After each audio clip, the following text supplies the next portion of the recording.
مہاجر قومی موومنٹ کی بحالی پر عوام کے اس سمندر کو موج میں دیکھ کر متحدہ بنانے اور بنوانے والوں کی کیا حالت ہوئی ہوگی۔ 2002 کے انتخابات میں مہاجر قومی موومنٹ کے امیدوار محمود قریشی اور یونس خان مہاجر نام پر انتخابات جیت کر قومی اور صوبائی اسمبلی میں پہنچ گئے۔ مہاجر نام پر اس فتح نے ایجنسیوں اور متحدہ کی امیدیں حرام کر دی اور وہ سر جوڑ کر بیٹھ گئے۔ متحدہ بنوا کر جس مہاجر نعرے کو ہمیشہ کے لیے دفن کر دیا تھا، وہ نظریہ تو پہلے سے زیادہ طاقت سے سامنے آ گیا۔ آپ کو یاد ہے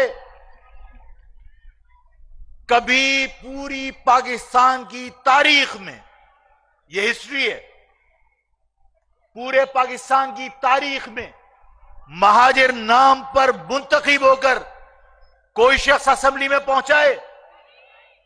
مہاجر قومی موومنٹ کا محمود قریشی اور مہاجر قومی موومنٹ کا یونس خان مہاجر قومی موومنٹ کے نام پر، مہاجر نام پر، مہاجر قومی موومنٹ کے ٹکٹ پر اسمبلی پہنچا تھا۔ اس سے پہلے الطاف نے بھی اور تمام جماعتوں نے، کسی نے متحدہ کے نام پر، کسی نے حق پرست کے نام پر پہنچایا۔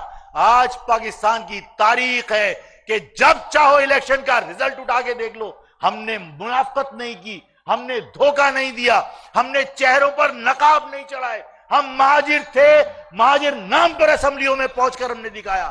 ہم چاہتے ہیں کہ مہاجر قوم اپنی شناخت کے ساتھ اسمبلی میں جائے، جس طرح پختون اسمبلی میں موجود ہے، جس طرح پنجابی اسمبلی میں موجود ہے، اسی طرح اپنی شناخت کے ساتھ اسمبلی میں مہاجر بھی جائے گا اور آپ کے ووٹوں سے جائے گا انشاءاللہ تعالی۔